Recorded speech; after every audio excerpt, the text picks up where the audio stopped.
السلام علیکم کے ایف ٹی اسلامک ورلڈ سبھی طرح کے نعت بیان بزرگوں کے اقوال اور دیگر اسلامی معلومات کے لیے ہمارے چینل کو سبسکرائب کریں، لائک کریں، شیئر کریں اور بیل آئیکن کو پریس کرنا نہ بھولیں۔ جزاک اللہ۔ بسم اللہ الرحمن الرحیم۔ الحمد للہ نحمده ونستعینه ونستغفره ونؤمن به ونتوکل علیہ ونعوذ باللہ من شرور انفسنا ومن سیئات اعمالنا من يهده الله فلا مضل له ونشهد ان لا اله الا الله ونشهد ان محمدا عبده ورسوله فاعوذ باللہ من الشیطان الرجیم بسم اللہ الرحمن الرحیم قل هذه سبیلی ادعو الی اللہ علی بصیرۃ انا ومن اتبعنی صدق اللہ العظیم۔ میرے بھائیو، بزرگ، دوستو، اللہ تعالیٰ کا احسان ہے، کرم ہے کہ اللہ تعالیٰ نے مجھے اور آپ کو ایمان والا بنایا۔ یہ ایمان کا مل جانا اللہ کی طرف سے بہت بڑا انعام ہے اور روزانہ اس پر شکر گزاری ہو۔ میرے دوستو، جس دن ہماری یہ دنیا والی آنکھ بند ہو جائیں گی اس دن اس ایمان کا پتہ چلے گا کہ ہمارے پاس کتنا بڑا خزانہ ہے۔ کہ حدیث کے مفہوم میں آتا ہے کہ اللہ کے بے شمار خزانے ہیں اور تمام خزانوں میں سب سے قیمتی خزانہ ایمان ہے، اور وہ خزانہ اللہ نے مجھے اور آپ کو بغیر مانگے دیا ہے۔ ہماری کوئی اپلیکیشن اللہ کے پاس میں نہیں پہنچی کہ اللہ ہم کو ایمان والا بنا، ایمان والے کے گھر کے اندر پیدا کر، لیکن میرے دوستو اللہ نے اتنا بڑا احسان کیا۔ بے شمار انسانیت اس دنیا کے اندر موجود ہے۔ اگر آج کی ہم انسانیت کی کیلکولیشن کی جائے تو کم و بیش 7 ارب انسانیت، 7 ارب انسان کم و بیش اس دنیا کے اندر موجود ہے۔ اس میں سے 2.5 یا 3 ارب لوگ اللہ کو مانتے ہیں، ایمان والے ہیں، لا الہ الا اللہ کا اقرار کرتے ہیں، اور باقی ساری کی ساری جو ہے وہ اللہ کے خلاف میں ہے، اللہ کو نہیں مانتے۔ کسی نے درخت کو مان لیا، کسی نے عیسیٰ علیہ السلام کو مان لیا، کسی نے کچھ کو مان لیا۔ میرے دوستو، وہ ساری کی ساری 7 ارب میں سے مجھے آپ کو اللہ نے چھانٹ کر ایمان کی دولت نصیب کی، اور اسی دولت پر میرے آپ کے کامیابی کے اور ناکامی کے فیصلے ہونے والے ہیں۔ جس کے پاس میں ایمان ہے ہمیشہ ہمیشہ کی جنت کے اندر داخلہ ہے، اور جس کے پاس میں ایمان نہیں ہے دنیا کے اعتبار سے اگر وہ بادشاہ بھی ہے تو آخرت کے اعتبار سے میرے دوستو وہ فقیر ہے۔ یہاں کا بادشاہ بن جانا، یہاں کا بزنس مین بن جانا، یہاں کا خاصدار منتری بن جانا ایمان کے بغیر تو میرے دوستو وہ خسارے والا سودا ہے۔ اور جس کے پاس میں ایمان ہے کھانے کے وقت 2 لقمے نصیب نہیں ہے، آخرت کے اعتبار سے کامیاب ہے۔ اور جب دنیا کی آنکھ بند ہوگی اس دن میرے دوستو ایمان کا سوال ہوگا۔ پہلا سوال اللہ قبر کے اندر جانے کے بعد میں، بتاؤ تمہارا رب کون ہے؟ پہلا سوال۔ علماء نے یہ سوال کو خطرناک بتا دیا۔ اللہ نے قبر کے اندر یہ نہیں کہا کہ تمہارا معبود کون ہے، جیسے ہم یہاں پر لا الہ الا اللہ کا اقرار کرتے ہیں کہ اللہ کے سوا کوئی معبود نہیں ہے، تو قبر کے اندر جانے کے بعد میں معبود کا سوال نہیں ہے۔ قبر کے اندر جانے کے بعد میں پہلا سوال ہے، بتاؤ تمہارا رب کون ہے؟ اور رب کہتے ہیں پالنے والے کو۔ علماء نے اس سوال کو خطرناک اسی لیے بتایا ہے کہ رب کہتے ہیں پالنے والے کو۔ اگر پالنے والا اللہ تھا، پالنے والا اگر اللہ تھا تو نماز چھوڑ کے کاروبار کیوں کیا؟ پالنے والا اگر اللہ تھا تو دودھ میں پانی کی ملاوٹ کیوں کیا؟ پالنے والا اگر اللہ تھا تو چوری کا نظام قائم کیوں کیا؟ پالنے والا اگر اللہ تھا تو رشوت کا نظام قائم کیوں کیا؟ پالنے والا اگر اللہ تھا تو کسی کی زمین کیوں پچائی؟ کسی کے گھر پہ قبضہ کیوں کیا؟ تو میرے دوستو وہاں پر زبان لڑکھڑا جائے گی، اور یہ پہلا سبق اللہ نے ہم کو دیا ہے کہ تمہارا رب اللہ ہے الحمدللہ رب العالمین کے ذریعے، کہ اللہ رب ہے۔ سبحان ربی العظیم، سبحان ربی الاعلیٰ، یہ بار بار مشق کرائی گئی ہم سے کہ رب کا ہونا اس دل کے اندر داخل ہو جائے، کہ میرا رب اللہ ہے، میری ہر ضرورت کا پورا کرنے والا اللہ ہے۔ میرے دوستو، ماں کے پیٹ کے اندر میں آپ تھے، اس دنیا کے پیٹ کے اندر آنے سے پہلے ہم سب ماں کے پیٹ کے اندر تھے، اور وہاں پر کسی فیکٹری کا نظام نہیں ہے، کسی دکان کا نظام نہیں ہے، کوئی بازار کا نظام نہیں ہے، تو وہاں پہ کس نے پال کے بتایا؟ ایسی جگہ اللہ نے پال کے بتایا میرے دوستو کہ جہاں پر پانی ہے، پانی کے اندر سانس لینا مشکل ہے۔ کوئی آدمی اگر پانی کے اندر جائے تو وہ 1 منٹ 2 منٹ 3 منٹ سانس روک سکتا ہے، لیکن اگر اس کو آکسیجن نہ ملے، اس کو سانس نہ ملے تو میرے دوستو اس کی موت ہو جاتی ہے۔ اللہ نے یہ 4 مہینے کے بعد میں اس کے جسم کے اندر روح داخل ہوتی ہے، تو 5 مہینے اللہ تعالیٰ نے پانی کے اندر پال کے بتایا۔ یہ اللہ کی قدرت ہے، جو اللہ پانی کے اندر 5 مہینے پال کے بتا سکتا، اس دنیا کے اندر پال کے نہیں بتا سکتا۔ لیکن اس دنیا کے اندر آنے کے بعد میں ہمارے سامنے نقشے قائم ہو گئے، کسی کے سامنے دنیا کا، کسی کے سامنے دکان کا، کسی کے سامنے فیکٹری کا، کسی کے سامنے اس کی کھیتی کا، یہ سارے نقشوں کے سامنے اب میرے دوستو اب اس سے پوچھا جائے کہ پالنے والا کون ہے، تو اب جو اسباب کی محنت ہو رہی ہے وہ سبب سامنے آئے گا۔ جس اسباب کی محنت یہ کر رہا ہے، دکان کی محنت اگر کر رہا ہے تو یہ دکان کا یقین اس کے دل کے اندر ہے، کھیتی کی محنت اگر یہ کر رہا ہے تو کھیتی کا یقین اس کے دل کے اندر ہے، اگر یہ حکومت کی محنت کر رہا ہے تو حکومت کا یقین اس کے دل کے اندر ہے۔ میرے دوستو، یہ سوال تو اللہ نے ہماری روحیں جب عالم ارواح میں تھی وہاں پر سب سے پوچھا تھا، اور وہاں پر جو اللہ کو آج نہیں مانتے وہاں پر ان کی روحوں نے بھی یہ اعلان کیا تھا کہ جب اللہ نے کہا الست بربکم، کیا میں تمہارا رب نہیں ہوں، تو ساروں کی روحوں نے ایک جواب دیا تھا، بے شک آپ ہمارے رب ہیں۔ اس امتحان کے لیے میں آپ اس دنیا کے اندر آئے ہیں۔ میرے دوستو، یہاں پر یہ نقشے اللہ نے پھیلایا ہے، یہ سارے نقشے اللہ کے پھیلائے ہوئے ہیں۔ اب اس نقشے کے اندر اللہ سوال کرتا ہے، بتاؤ تمہارا رب کون ہے؟ اب اس سوال کا جواب اب تبدیل ہو گیا، وہاں پہ بے شک آپ ہمارے رب ہیں یہ ہم نے کہا تھا، لیکن اب یہاں پر آنے کے بعد میں زبان بدل گئی۔ اب یہاں پر آنے کے بعد میں زبان کچھ اور کہتی ہے۔ یہ ہماری دکان، ہماری کھیتی، ہماری فیکٹری، ہماری حکومت، ہماری طاقت، ہمارا خاندان، ان اسبابوں کا یقین رکھ کر اگر اس دنیا کے اندر جی رہے ہیں میرے دوستو، تو یہ دنیا کے اندر تو جی لیں گے، لیکن جب آخرت کے اندر پہنچیں گے تو آخرت کے اندر گاڑی اٹک جائے گی۔ آخرت کے اندر گاڑی نہ اٹکے، اس لیے اللہ تعالیٰ نے ہر دور کے اندر نظام قائم کیے ہیں، اور نظام نبوت کا نظام ہے۔ نبوت کا نظام اسی لیے قائم کیا گیا کہ جب انسانیت کے اندر بگاڑ آتا ہے تو اللہ تعالیٰ اس بگاڑ کو ختم کرنے کے لیے نبوت کا سلسلہ جاری کرتا ہے، اور یہ نبی آ کر اس بگڑی ہوئی انسانیت کے اوپر محنت کر کے میرے دوستوں ان کو صحیح راستے پر لے کر آتے ہیں۔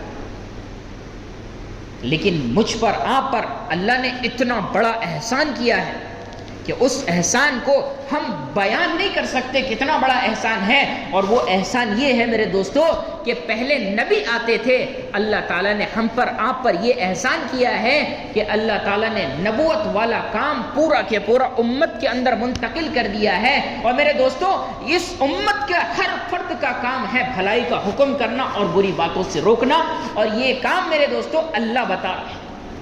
وَاجْتَبَاكُمْ کہنے کے بعد میں تَعْمَرُونَ بِالْمَعْرُوفِ وَتَنْحُونَ عَنِ الْمُنْكَرِ کہہ رہا ہے، تم کو یہ کام دے کر بھیجا گیا ہے، بھلائی کا حکم کرنا، بری باتوں سے روکنا۔ كُنْتُمْ خَيْرَ أُمَّةٍ أُخْرِجَتْ لِلنَّاسِ، تم کو نکالا گیا ہے۔ اور جب کوئی چیز نکلتی ہے میرے دوستوں تو وہ کسی خاص کام کے لیے نکلتی ہے، اور اس خاص کام کو اللہ نے بتایا ہے تَعْمَرُونَ بِالْمَعْرُوفِ وَتَنْحَوْنَ عَنِ الْمُنْكَرِ۔ اس کام کو دے کر اللہ تعالیٰ نے بھیجا ہے کہ میرے دوستوں اس دنیا کے اندر انسان ہے، اور انسان کے اندر بگاڑ کا نظام ہے، اچھائی بھی ہے اور برائی بھی ہے، انسان کی فطرت ہے، کہ اچھائی کی اگر محنت کریں گے اچھائی وجود میں آئیں گی، برائی کی اگر محنت کریں گے برائی وجود میں آئیں گی۔ انسان کی جو پیدائش ہوئی ہے میرے دوستو، وہ انسان کی پیدائش مٹی سے ہوئی ہے، اور مٹی کی صفت ہے، مٹی کی فطرت ہے کہ اگر مٹی پر محنت کرو تو یہ نفع دیتی ہے، اور مٹی پر محنت چھوڑ دو تو میرے دوستو یہ نقصان دیتی ہے۔ کھیتی پر اگر محنت کرو تو یہ اپجاؤ بنتی ہے، فصل دینے والی بنتی ہے، پھل دینے والی بنتی ہے، نفع دینے والی بنتی ہے، اور اسی مٹی پر اگر محنت چھوڑ دو، اسی کھیتی پر اگر محنت چھوڑ دو تو میرے دوستو وہ کھیتی کو ہم لوگ بنجر کہتے ہیں۔ جب کھیتی پر محنت چھوٹتی ہے تو یہ بنجر بنتی ہے، اور انسان پر جب محنت چھوٹتی ہے تو میرے دوستو یہ اعمالوں کے اعتبار سے بنجر بنتا ہے۔ یہ پھر غلط دیکھنا، یہ غلط سننا، غلط بولنا، غلط سوچنا، اس کی پوری زندگی یہ غلط راستے پر چلتی ہے۔ اللہ تعالیٰ نے دو راستوں کا نظام قائم کیا ہے اس دنیا کے اندر، ایک راستہ اچھائی کی طرف جاتا ہے اور ایک راستہ برائی کی طرف جاتا ہے۔ تو یہ اچھائی والا راستہ بھی اللہ نے قائم کیا ہے اور برائی والا راستہ بھی اللہ کا قائم کیا ہوا ہے، اور دونوں چیزیں اللہ نے سمجھایا ہے کہ بھلائی کا راستہ تم کو جنت کی طرف لے کے جائے گا اور برائی کا راستہ تم کو جہنم کی طرف لے کے جائے گا۔ برائی کا راستہ بتانے کے لیے شیطان ہے اور بھلائی کا راستہ بتانے کے لیے اللہ تعالیٰ نے نبیوں کا سلسلہ جاری کیا ہے۔ میرے دوستو یہ بھلائی اور برائی یہ پہلے سے چلی آ رہی ہے۔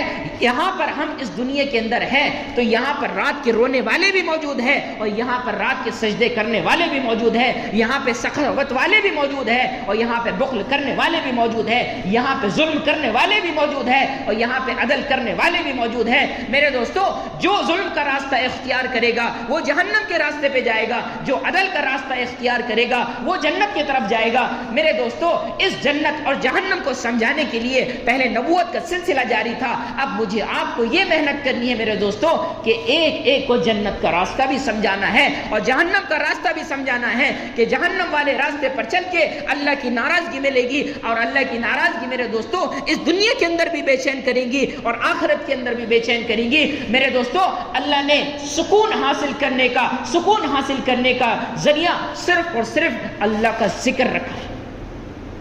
اس دنیا کے اندر اگر ہم سکون حاصل کرنا چاہتے ہیں، کوئی اچھا مکان بنا لیں، ایک دم ٹپ ٹاپ مکان ہونا بولے ہمارے، اس کے اندر ٹائلز ہو، اس کے اندر فرنیچر ہو، اس کے اندر لائٹ کا اچھا انتظام ہو، اس کے اندر ایئر کنڈیشن کا انتظام ہو، اس کے اندر ہیٹر کا انتظام ہو، خوبصورت نظام اس کے اندر قائم کیے گئے ہو، تو میرے دوستو یہ مکان بھی اس کو بور کر دیتا ہے۔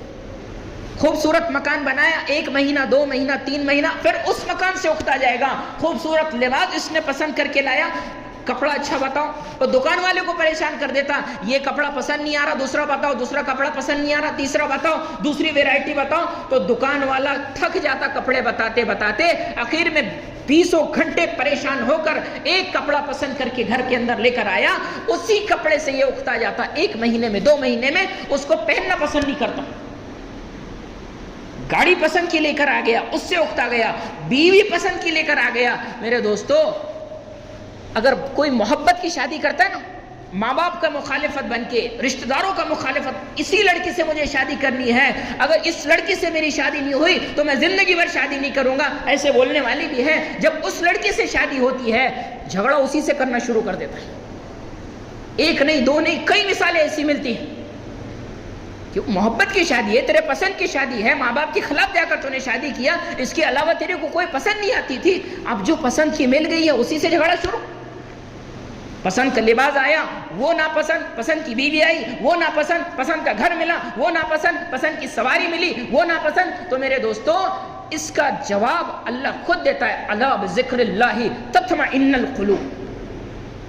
علماء نے اللہ کو ساری چیزوں پہ چیلنج کرنا بتایا ہے، اللہ کپڑے والوں، اللہ ملک والوں، اللہ حکومت والوں، اللہ لباس، ساری چیزوں پر یہ اللہ چیلنج ہے کہ ساری چیزیں اختیار کر لو، تمہیں سکون نہیں ملے گا۔ بذکر اللہ تطمئن القلوب، وہی دل سکون پائے گے جو ذکر کے اندر ہوگے۔ اور ذکر کی تفسیر تمام مفسرین کرام بتاتے ہیں، ذکر سے مراد اللہ کا دین ہے، اللہ کے دین کے اندر سکون ہے، اور جو اللہ کے دین کو چھوڑ کے راستہ اختیار کرے گا میرے دوستو وہ بے چینی کا راستہ ہے۔ اللہ کے دین کو چھوڑ کے جو راستہ اختیار کرے گا وہ ناکامی کا راستہ۔ اللہ کے دین کو چھوڑ کے جو راستہ اختیار کرے گا میرے دوستوں، وہ اللہ کے دین کو چھوڑ کر جو راستہ اختیار کرے گا وہ جہنم کا راستہ ہے۔ اس جہنم کے راستے سے میں بچوں، اس جہنم کے راستے سے میرے گھر والے بچے، اس جہنم کے راستے سے میرے بستی والے بچے، اس دنیا میں بسنے والے تمام انسان بچے۔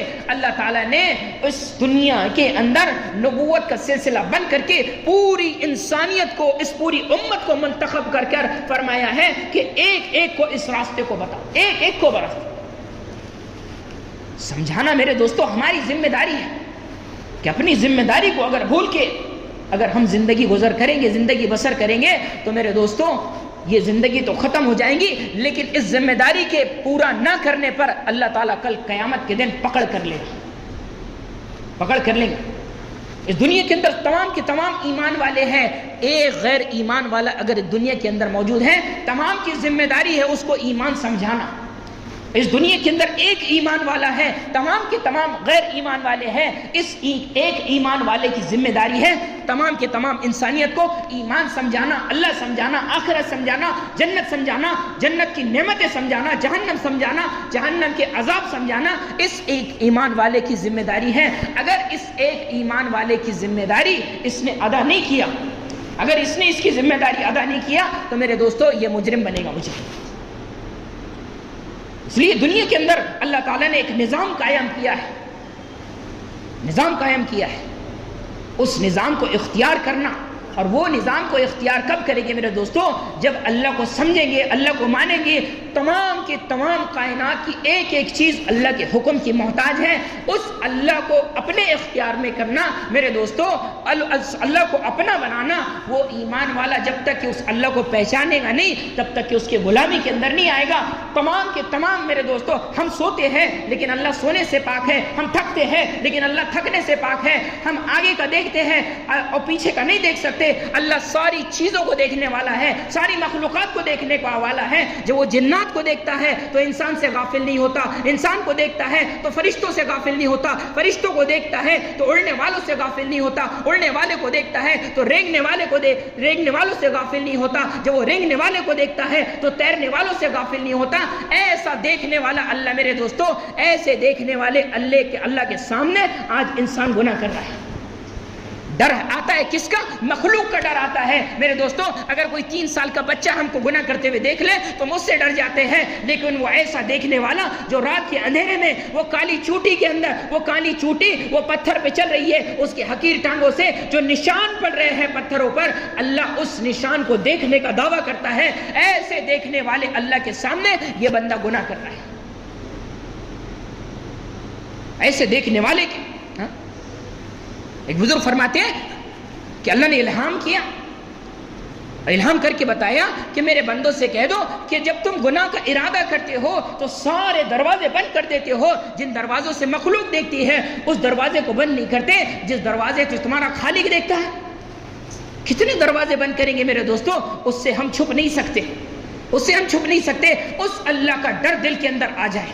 اینما تولو فثم وجہ اللہ، جدھر دیکھو گے اللہ ہے، جدھر دیکھو گے اللہ کی قدرت ہے، جدھر دیکھو گے اللہ کی بادشاہی ہے۔ اس اللہ کا ڈر، اس اللہ کی بادشاہی، اس اللہ کی کبریائی اس دل کے اندر داخل ہو۔ اس دل کے اندر جب اس اللہ کی کبریائی داخل ہوگی تو میرے دوستو اس اللہ کی ماننا ہمارے دل کے اندر آ جائے گا۔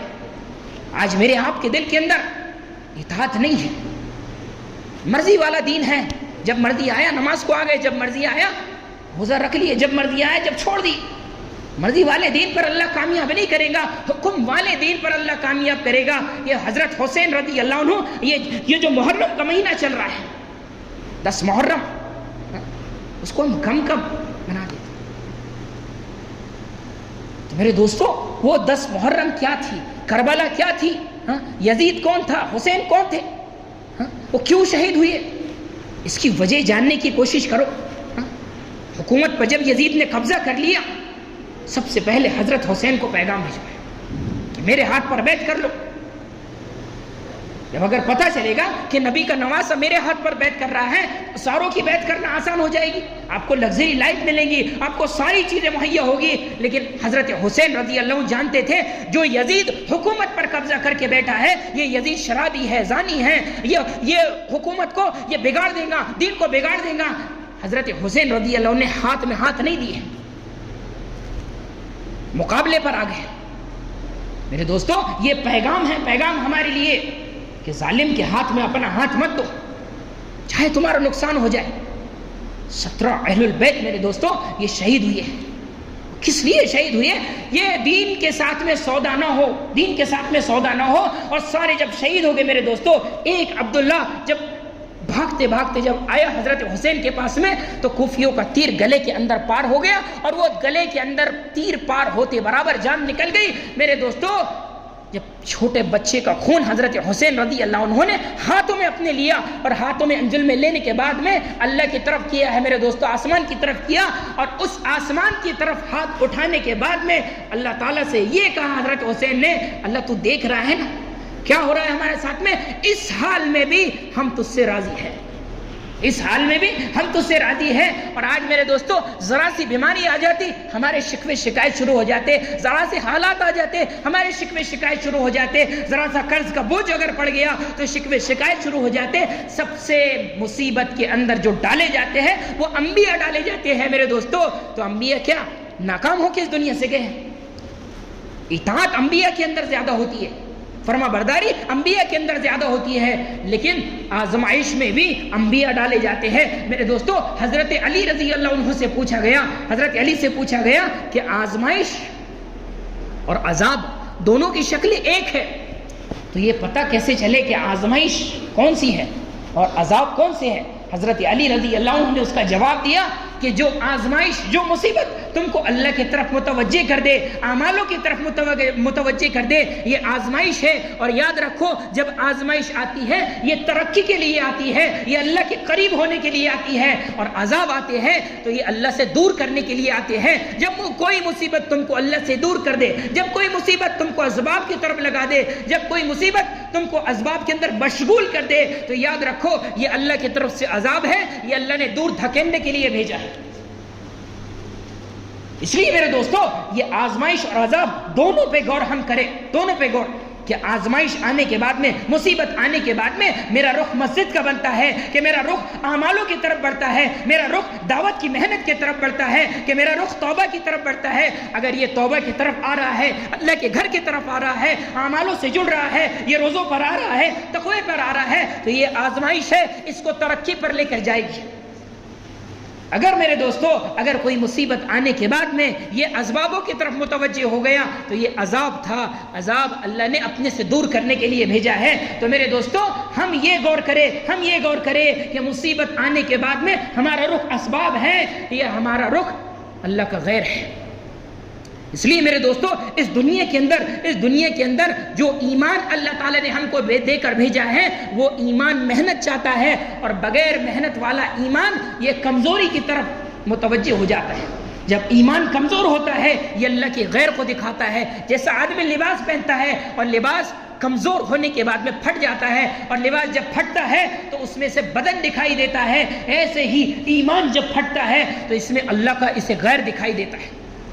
سب کچھ کا کرنے والا اللہ ہے، لیکن اس کے مسائل کا حل اسباب کے اندر دکھائی دیتا ہے کہ یہ اسباب اختیار کر لوں گا، یہ بینک سے لون لے لوں گا اور اسی کو منا لوں گا، میرے سارے مسئلے حل ہو جائیں گے۔ میرے دوستو ایک مسئلہ اگر حل ہوگا اللہ 2 مسئلے اور کھڑے کر دے گا، 2 مسئلے اگر حل ہوں گے اللہ 4 مسئلے اور کھڑے کر دے گا۔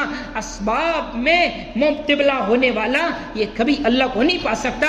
اعمال کے اندر جو مبتلا ہو جائے، اعمال کے اندر جو ملوث ہو جائے، تو میرے دوستو یہ اعمال کے اندر مبتلا ہونے والا یہ اللہ کا دوست بن جاتا ہے۔ اعمال کے اندر مبتلا ہونا یہ اللہ کے قریب ہو جاتا ہے۔ اعمال کے اندر مبتلا ہونے والا یہ جنت کے راستے پر آ جاتا ہے۔ اعمال کے اندر مبتلا ہونے والا یہ آخرت کی کامیابی کو دیکھ لیتا ہے، اور جس نے آخرت کی کامیابی دیکھ لی میرے دوستو اس کو آخرت کی محبت نصیب ہو جاتی ہے۔ صحابہ کرام رضی اللہ عنہ اجمعین اتنی ایمان کی محنت کرتے تھے کہ اس ایمان کی محنت کی وجہ سے صحابہ کرام رضی اللہ عنہ اجمعین کو آخرت نظر آ گئی تھی، اور اس آخرت کے نظر آنے کی وجہ سے صحابہ کی محنتیں اور بڑھ گئی تھی۔ قبر کے اندھیرے ان کو دکھائی دے رہے تھے، وہ جنت جہنم ان کو دکھائی دے رہی تھی، پل صراط ان کو دکھائی دے رہی تھی۔ میرے دوستو جب یہ دکھائی دے رہی تھی تب اس کی محنت ہو رہی تھی، اور جب دکھائی نہیں دیتا، جو چیز آدمی کو دکھتی ہے اس کے اوپر محنت ہوتی ہے۔ آج ہم دنیا دار بن گئے ہیں، اور دنیا دار کو دنیا کی چیزیں دکھائی دیتی ہیں، دنیا دار کو دنیا کی چیزیں دکھائی دیتی ہے۔ صدیق اکبر رضی اللہ عنہ یہ آخرت کی تذکرے کر رہے ہیں، تمام صحابہ کرام رضی اللہ عنہم یہ آخرت کے تذکرے کر رہے ہیں، اور آخرت کے تذکرے یہ مسجدوں کے اندر جڑنے کے بعد میں اور ایمان کے مذاکرے کیے بغیر، گشتوں میں چل کر اللہ کی قدرت کو بیان کیے بغیر اس کو ایمان کی لذت نہیں مل سکتی، آخرت کا اس کو تصور نصیب نہیں ہو سکتا۔ میرے دوستو جب یہ آخرت کے تذکرے کرے گا، یہ جنت جہنم کے تذکرے کرے گا، یہ اللہ کی وحدانیت، اللہ کی قدرت کو بولیں گا، تو میرے دوستو اللہ کی قدرت اس کے دل کے اندر اتاری جائے گی، اور جب دل کے اندر اللہ کی قدرت اترتی ہے، دل کے اندر اللہ کی وحدانیت اترتی ہے، تو اللہ کی ماننا آسان ہو جاتا ہے۔ آج میرے دوستو میرا آپ کا اللہ کی ماننا اسی لیے مشکل ہو رہا ہے کہ اس اللہ کی قدرت کو میں آپ پہچانتے نہیں ہیں۔ جو ہمارے سامنے یہ مسجد ہے، یہ مسجدوں کو آباد کرنے کی فکر ہمارے پاس نہیں ہے۔ یہاں پہ ٹائلز لگانے کی فکر ہے، یہاں پہ پنکھا لگانے کی فکر ہے، یہاں پہ گالیچے بچھانے کی فکر ہے، یہاں کا سارے ڈیکوریشن کی فکر ہے، لیکن میرے دوستو اس کو آباد کرنے کی فکر کون کرے گا؟ اس کو آباد کرنے کی فکر ہم کو کرنا ہے۔ ایک ایک کا خوشامد کرو، ایک ایک کی خوشامد درآمد کرو، اس کو مسجد کے پاس میں لاؤ، مسجد کے اندر لاؤ، مسجد کے اندر ایمان یقین کے تذکرے کرو۔ میرے دوستو یہ مسجد کو آباد کرنے والے، مسجد کو آباد کرنے والے یہ آخرت کو پہچاننے والے بنیں گے۔ ہاں، اور یہ مسجد کے جو اخراجات ہوتے ہیں، پنکھا لگ گیا، لائٹ لگ گیا، امام کی تنخواہ دینا ہے، مؤذن کی تنخواہ دینا ہے، تو میرے دوستو مسجد کے پاس میں کوئی فیکٹری نہیں ہوتی۔ ہاں، یہ مسجد کے پاس میں فیکٹری آ گئی، اب وہاں سے انکم آ رہی ہے تو امام کی بھی تنخواہ جائیں گی، مؤذن کی تنخواہ جائیں گی، لائٹ بھی۔ مسجد میں آنے کے بعد میں گھر میں بھلے ہی بغیر پنکھے کے رہے، لیکن یہاں پر اس کو کولر ہونا، یہاں پہ اس کا کولر کس نے بند نہیں کرنا، یہاں پہ اس کا لائٹ کس نے بند نہیں کرنا، یہاں پر کا پنکھا کسی نے بند نہیں کرنا۔ تو میرے دوستو جب یہاں پر لائٹ چالو کرتے، یہاں پر پنکھا چالو کرتے، یہاں پر کولر چالو کرتے، تو یہاں کے بل کا بھی انتظام تھوڑا سا سوچا کرو۔ جب مسجد کا کٹورا گھومتا ہے نا، تو وہ کٹورا گھومتا ہوا وہ چلر جمع کرتا ہے، 2 روپے 3 روپے جب اللہ سے مانگتے ہیں، یہ اللہ یہ 10 لاکھ کا پلاٹ دے دے، یہ فیکٹری دے دے، یہ نوکری دے دے، یہ حکومت میں مجھے جتوا دے، تو اللہ سے مانگتے ہیں، کروڑوں مانگتے ہیں، اور جب دینے کا ٹائم آتا ہے تو یہاں سے 10 کی نوٹ پھٹی ہوئی جو بازار میں نہیں چل رہی وہ مسجد میں چلا دیتے کہ 2 ہی روپے دے رہا، کوئی 1 روپیہ دے رہا، کوئی آٹھا نہیں ڈال رہا۔ ارے میرے دوستو بھکاری بھی ابھی نہیں لے رہا۔ ہاں، مسجد جو اللہ ہم کو دینے والا ہے، اس اللہ کے گھر کے اندر کم سے کم ہم جتنے مسلیان یہاں پر نماز پڑھنے کے لیے آتے ہیں، 100 200، اگر ایک نے 10 روپے بھی نکال کے دے دیا نا، 10 روپے بہت کم ہے، اپنی حیثیت بہت زیادہ ہے۔ وہ کھرا گھوٹتا آدمی، وہ اس میں کم سے کم 5 کھرے کھا لیتا، تو وہ بھی 10 روپے پہ نہیں آتے، 5 کھرے آ جاتے، تو کھرے سے بھی کم کا قیمت کر دی ہے نا ہم نے اس کی۔